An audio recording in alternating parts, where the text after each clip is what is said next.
మౌనంగా ఉంది, బాంబులు పేలుస్తాడు. బీఆర్ఎస్ వాళ్ళేమో ప్రెస్ మీట్స్ వచ్చి మళ్ళీ సేమ్ రిపీట్ చేశారు. బీజేపీ వాళ్ళేమో చాలా విషయాలు ప్రస్తావన చేశారు. 6 గ్యారెంటీలు అమలుగా అయితలేదని మీరే అంటారు. 6 గ్యారెంటీలు ఇప్పటివరకు నేను ఎందుకు మౌనంగా ఉన్నా అంటే, నేను రాసుకుందాము అని అంటే ఏం చేస్తున్నారు అనుకుంటేనే మళ్ళీ చేస్తున్నారు, కొంతవరకు చేస్తున్నారు అని వాళ్ళే అంటున్నారు. కొంతవరకు అంటే కొన్ని పథకాలే, అదే అంటున్నారు. కొన్ని పథకాలు కాంతి ఏందని మాట్లాడదామని అంటే ఏది చెప్పినా అది చేస్తున్నాం, అది కాదు, మీరు ఇది వద్దు, మిగతా విషయాలు చెప్పండి అంటారు. సరే సరే. మహాలక్ష్మిలా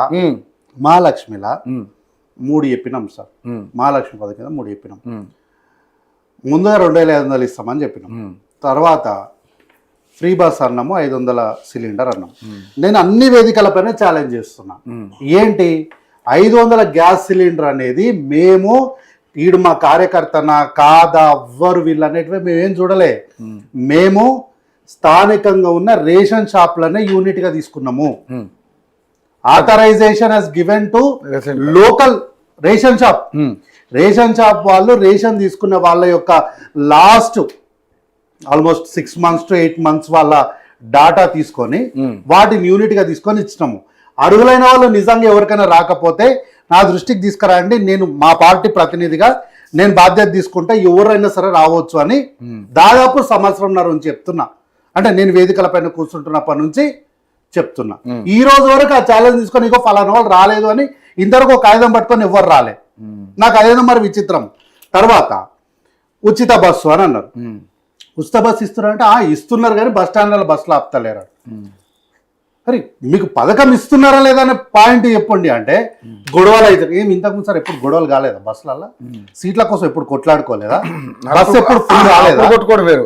ఇప్పుడు ఆడవాళ్ళకి మహిళలకి మీరు ఉచిత బస్సు అంటే మహిళల చుట్టూ పట్టుకుంటారు. ఇంతకుముందు ఆడలు మొగలు కొట్టుకుంటుండేనా? ఏమో ఆడలు కొట్టుకుంటుండే, మొగలు కొట్టుకుంటుండే. అప్పుడు కూడా కండక్టర్లను కొడుతుండే. అయ్యే ప్రామాణికంగా చాలా సినిమాలు కూడా వచ్చినాయి. నేను అంటే అదృష్టము యాదృచ్ఛికము అని ఈరోజు మధ్యాహ్నమే నేను విజయ్ది అదే సినిమా చూసి వస్తున్నా. నేను ఇంట్లో కూర్చొని గదే సినిమా చూసుకుంటే విజయ్ దళపతి ఆయన గదే సినిమా ఉంటది, తీసుకుపోయి కండక్టర్ని కొడితే హీరో వచ్చి కండక్టర్ని ప్రభుత్వాన్ని కొట్టొద్దు అని అదో సినిమా. అప్పుడు అప్పుడు కూడా ఆడలు కొట్టుకుంటుండే, ఇప్పుడు అప్పుడు కూడా మొగలు కొట్టుకుంటుండే. అప్పుడు కూడా చిల్లర కోసం కొట్లాట అవుతుండే. అయితే కానీ ఇప్పుడు కొట్టుకుంటే ఒక డిఫరెంట్ వాతావరణం ఏం లేదు. ఇది తప్పేవాడిది ప్రజలదా ప్రభుత్వందా? ప్రభుత్వం కొట్టుకోవడానికి ఇచ్చిందా? నాకు మొన్న ఎవరు ఉండి రేవంత్ రెడ్డి మహిళలకు ఇస్తే మహిళ ఆమె బస్సులో బ్రష్ చేస్తుంది అని దాని వీడియో పెట్టి ముఖ్యమంత్రి గారికి ఏదో ఆపాదించి కాంగ్రెస్ పార్టీ మీద నెప్పడం. ఒక మాట అడుగుతున్నా, ఉచిత బస్సు ఇచ్చింది మీరు దాన్ని సవ్యంగా వాడుకోవాలనే ఉద్దేశంగానే ఉచితంగా ఇచ్చినా బస్సులో బ్రష్ చేస్తాము, బస్సులో పైకన కూర్చుంటాము అంటే తప్పు ప్రభుత్వందా ప్రజలదా? ఇప్పుడు మీరు ఎవరిని తప్పు పట్టాలి? ఆమెను పిలిచి 2 చప్పరించి చంపకేటి ప్రభుత్వము ఇంత బాధ్యతతో ఇన్ని వేల కోట్ల ఏం చేస్తున్నా అని చెప్పి వీడియో దిశబల్ 2 చంపకేటి తప్పరిగా గనక దాన్ని తీసుకొచ్చి ముఖ్యమంత్రికి ఆపాదించడం అనే దానిపైన మీకున్న బాధ్యత ఏందో నాకు అడగలే. మళ్ళీ వాడు పెద్ద జర్నలిస్ట్ అని మళ్ళీ దానికి ఒక విశ్లేషణ చెప్తున్నాడు. నాకు తగులుతలేడు వాడు, కానీ తగులుతే మాత్రం మామూలుగా ఉండదు వానికి. ఇంకోటి రైతు భరోసా అన్నారు, రైతు రుణమాఫీ అని. ఇప్పుడు మహాలక్ష్మి 3 చేసినాం కదా, 2 ఏళ్ళకి 2 కంప్లీట్ చేసినాం కదా. బ్యాలెన్స్ ఏది? ఇప్పుడు ఉచిత బస్సు, గ్యాస్ సిలిండర్.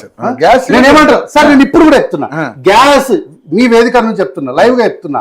ఎవరైనా మీరు నిజంగా అర్హత ఉండి మీకు రావట్లేదు అంటే నన్ను అప్రోచ్ అవ్వడం కష్టం అంటే ఈ వేదికను అప్రోచ్ కావచ్చు. ఈ వేదిక 100% అప్రోచ్ అవ్వచ్చు. ఏ వేదికనే ప్రామాణికము. ఎంతమంది మాకు కంప్లైంట్ అంతమందికి నేను బాధ్యత తీసుకుంటాను. నేను తిప్పల వర్క్ 100% నేను తిప్పల బీజేపీ నేను కాళ్ళు పట్టుకుంటున్నా, ఏళ్ళు పట్టుకుంటున్నా. మేము మాట ఇచ్చినాము, పథకాన్ని అమలు చేస్తున్నాం కాబట్టి మా ప్రభుత్వానికి మంచి పేరు రావాలి కాబట్టి నేను బాధ్యత తీసుకుంటా.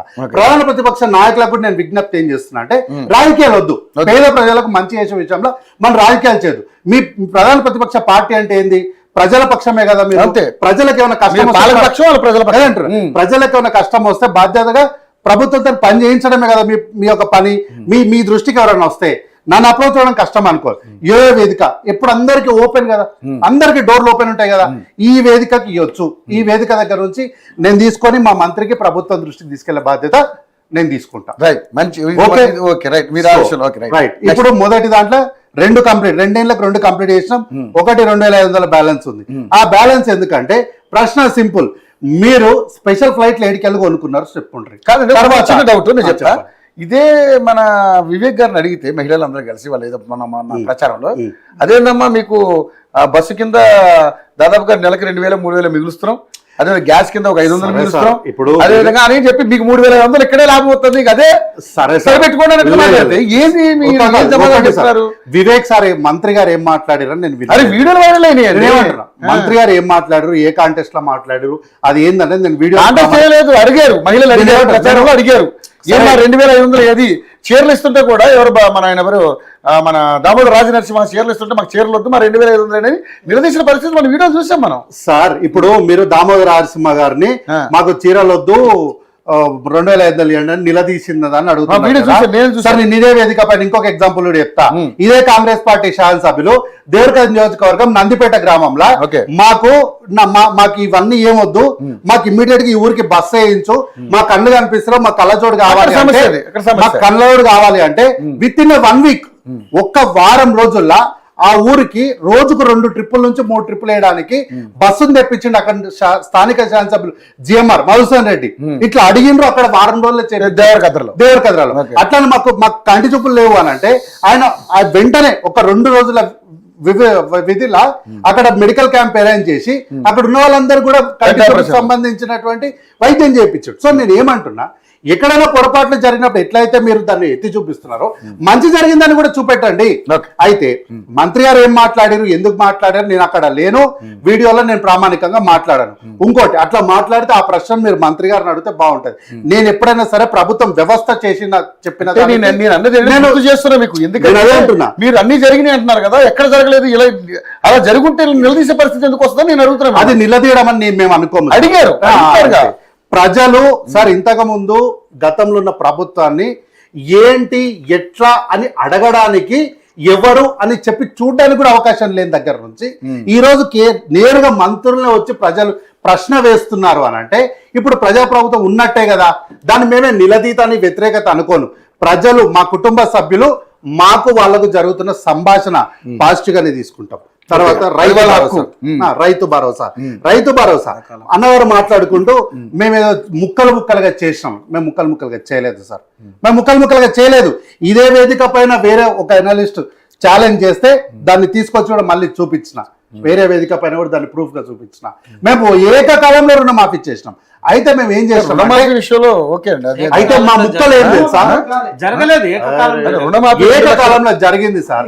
అయితే మా స్లాబ్స్ ఏముండే తెలుసా, మా స్లాబ్స్ ఏముండే తెలుసా, 50,000 21వ తారీఖు చేస్తాము, 75,000 22వ తారీఖు చేస్తాము, ₹1,00,000 23వ తారీఖు చేస్తాము, 2 లక్షలు 26వ తారీఖు నాడు చేస్తాము. అంటే 2 లక్షలు అనేది అందరూ 2 లక్షలు తీసుకోరు, మీరు 50,000 తీసుకుని ఉండొచ్చు. నాకు అకృతి ఎక్కువ, నాకు 2 లక్షలు తీసుకుని బాస్ చెప్పినప్పుడు సామాన్య ప్రజలకు అది అర్థం కాలేదు.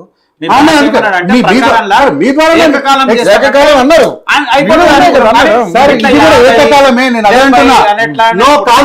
కాదు నేనేమో అదే చెప్తున్నా. రవాణాకు కంట్రోల్ ఎక్కువ ఉంటది, నియంత్రణ ఎక్కువ ఉంటది. అందుకని 50,000 మాత్రం అప్పు చేసిండు. కార్తిక్ జర కకృతి ఎక్కువ ఉంటుంది, 2 లక్షలు చేసిండు. ఇప్పుడు 2 లక్షల రుణమాఫీ అంటే ఎవరికి ఎంత చేస్తున్నాం ఎట్లా చేస్తున్నాం లెక్క ఉండాలి కదా. ఆ లెక్కపత్రం ఉండడం కోసము రవాణా లాగా కంట్రోల్ ఉండేటోళ్ళు 50,000 తీసుకునే వాళ్ళు 100 మంది ఉండొచ్చు. ఆ 100 మందికి 50,000 ఒకటేసారి గన్ షాట్ ఒకటేసారి అయిపోయింది. తర్వాత కకృతి పడే కార్తిక్ లాంటి వాళ్ళు కొంతమంది ఉంటారు, 2 లక్షలు తీసుకుంటారు. గట్లాంటి వాళ్ళకు వీళ్ళు ఒక 5 మంది ఉంటారు, ఈ 5 మందికి ఒకటేసారి గన్ షాట్. ఇట్లా మేము స్లాబ్ వేసినాం కానీ ఉన్న ₹1,00,000 కానీ ఒకటే రోజు ఇక్కడ ఇంకో ప్రాబ్లం కూడా ఉంది. ఇదే 2 లక్షల రుణమాఫీ విషయంలో ఏకకాలంలో మీరు చేస్తానన్నారు, 2 లక్షలు ఉంటే పక్క అయిపోద్ది అన్నారు. అవును, మరి వాళ్ళలో కూడా 2 లక్షలు ఉన్న వాళ్ళు ఇంకా చాలా మంది కాలే, వాళ్ళు కూడా. ఇది అతిపెద్ద కాన్ఫ్లిక్ట్ ఏం తెలుసా సార్, మనం ఒక టైం పీరియడ్ చెప్పినాం, ఈ టైం పీరియడ్ నుంచి ఈ టైం పీరియడ్ వరకు 2 లక్షలు ఉన్న వాళ్ళకి మేము చేస్తాం. లేదు అవును సార్, రేపు పోయి తీసుకోండి అన్నాడు. అరే అవును, టైం లిమిట్ చెప్పినాం మేము, రేపు పోయి తీసుకోండి కాదు, రేపు పోయి తీసుకోండి అంటే 2021 2022 అక్కడి నుంచి లెక్కగా తీసుకున్నాం మేము ప్రామాణికం. ఎక్కడో ఒక దగ్గర లెక్క ప్రామాణికం తీసుకోలే కదా. రైతు ఎప్పుడో 1947 ఉంది తీయండి. రైతు రుణమాఫీ విషయంలో ఈ ప్రభుత్వం చిత్తశుద్ధి చాటుకుందనేది నేనైతే బిల్లు చేస్తా, కానీ పూర్తి స్థాయిలో చేయలేకపోవచ్చు. సరే సార్, ఈ రోజు కూడా చెప్తున్నా. సార్, ఈ రోజు కూడా దేవుడు కూడా 100% గా చేయలేకనే మనకు తల్లిని, తండ్రిని, స్నేహితుల్ని అట్లా మన చుట్టుపక్కల చాలా మందిని ఇస్తూ సాయం చేసినోడే దేవుడు అని మనం అంటాం. అంతే కదా, అన్ని చోట్ల దేవుడు కూడా ఉండలేడు. కాబట్టి ఏమంటున్నాము, ఎవరైనా అర్హులుగా ఉండి కూడా కాకపోతే వాళ్ళకి బాధ్యత తీసుకొని చేస్తాం. కానీ చేసిన కాడికి 85% వరకు పర్ఫెక్ట్ గా చేసినాం. 100కి 40 మార్కులు వస్తే ఒక స్టూడెంట్ పాస్ అయినప్పుడు 85 మార్కులు అయినప్పుడు ఎందుకు పాస్ కాదు చెప్పండి, నాకు తెలియక. మిగతా వాటి గురించి చెప్పండి. రైతు భరోసా రెండోది. రైతు భరోసాల రైతులు ప్రభుత్వం వచ్చిన కానీ ఇప్పుడు ఎన్నిసార్లు వేసారు చెప్పండి. రైతులు 2 సంవత్సరాలు కదా సార్ మేము వచ్చింది. మరి ఎప్పుడు 2 సంవత్సరాలు మొదటిది మాత్రమే కాదు. ఇప్పుడు ఆయన 2 పంటలకి వేస్తున్నాడు, నేను 3 పంటలకి ఇస్తా 15,000 అన్నారు. మరి ఎన్ని పంటలకి ఇచ్చారు? మొదటిసారి మాత్రమే కొన్ని కన్ఫ్యూజన్స్ వల్ల ప్రభుత్వం మారినప్పుడు అవతల వాళ్ళు ఏం చేసినారో మనం ఏం చేయాలనే దానిపైన కొంత డిస్టర్బెన్స్ వల్ల లేట్ అయింది. ఈ రోజు కూడా నేను గతంలో ఈ మాట చెప్పిన, ఈ రోజు కూడా చెప్తున్నా, రైతులు అనేటోళ్ళు మాకు రైతు భరోసా వస్తలేదన్నది కాంప్లైంట్ కాదు, ఒప్పుకుంటాము. కాంప్లైంట్ ఏంది తెలుసా, టయానికి పడతలేదన్నది కాంప్లైంట్. సో ఇట్లా ఇక్కడ కూడా రైతు భరోసా క్లియర్ చేస్తున్నాం కదా. ఒక్క నిమిషం టైం. యువ వికాసం అన్నాం సార్. యువ వికాసంలో ఏమన్నాం, 5 లక్షల వరకు కార్డు ఇస్తామన్నాం. రెండో పాయింట్ ఏం చెప్పినాం, తెలంగాణలో ప్రతి ఇంటర్నేషనల్ స్కూల్ కడతాం మండలానికి అన్నాం. ఇంతకుముందు వారు చెప్పింది కదా, మండల ఇంటర్నేషనల్ స్కూల్ కడతాం, బస్ ఫీజు కట్టుకోండి అని చెప్పింది. దాని గురించే స్కూల్ కడతానే ఉన్నాము, ఇంకేం కావాలి. తర్వాత ఒక్క నిమిషం అన్న, ఇది ఇప్పుడు 3 అయిపోయినాయి కదా, 3 భరోసాలు అయిపోయినాయి కదా. 4వ భరోసా ఇందిరా మిల్లు అన్నాం. ఇందిరా మిల్లుకు 5 లక్షల రూపాయలు ఇంటికి ఇస్తామని చెప్పినాం. ఈ రోజు కల్వకుంట్ల తారక రామారావు బదులు మా అన్న గురుగారు అయినటువంటి అన్న బాధ్యత చెప్పిండు, అన్ననే చెప్పిండు. ఏమని, ఇస్తున్నారు కానీ అందరికి ఇస్తలేరు అని. కానీ తారక రామారావు గారు ఏమన్నారు, ఈ 2.5 సంవత్సరాల్లో ఒక్క ఇల్లు కట్టినట్టు చూపిస్తే నేను రాజకీయ సన్యాసం చేస్తా, రాజీనామా చేస్తాను. మరి అన్నగారు చేపిస్తారా, ఆయన్ని చేపిస్తాడో చెప్పాలి నాకు. అయితే కార్యకర్తలకు మాత్రమే ఇస్తామంటున్నారు కదా. ఎస్, కార్యకర్తలకు మాత్రమే ఇస్తున్నాం సార్. అయితే కాంగ్రెస్ పార్టీ కార్యకర్తలకే కాదు, బీఆర్ఎస్ పార్టీ కార్యకర్తలకు కూడా ఇస్తున్నాము. అనేక సార్లు కూడా ఇస్తున్నాం.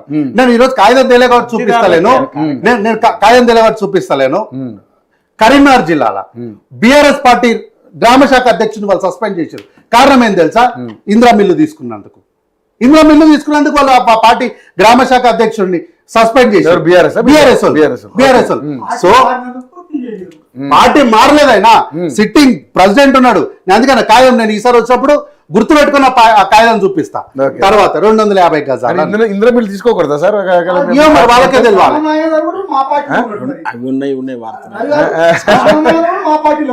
మీ పార్టీలో ఉన్నాడు కాదని ఎవరైనా ఉన్నారా?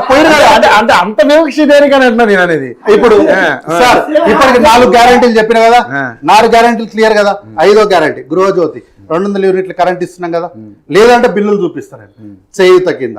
మా దగ్గర చేయుత కింద 4,000 రూపాయలు ఇస్తామన్నాం, ఇవ్వలేదు. కానీ అదే చేయుత కింద ఆరోగ్యశ్రీకి 10 లక్షలు ఇస్తామని చెప్పినాం, ఇస్తున్నాం కదా. ఎక్కడ 10 సార్ నిజంగా మీరు ఇంతకు ముందు కూడా అన్నారు ఆ హాస్పిటల్ పోదామని. ఇంతవరకు దానిపైన చర్య మనం కూడా తీసుకుందాం. అదే చెప్పాను మీకు నేను. ఆ రోజు మా మదర్కి పోకపోతేనే వాళ్ళు లేదండి మీ పర్సనల్ ఏదన్నా ప్రైవేట్ గా మీరు కట్టుకున్న కార్డుకి అయితే మేము చేస్తాము. అట్లాంటి హాస్పిటల్స్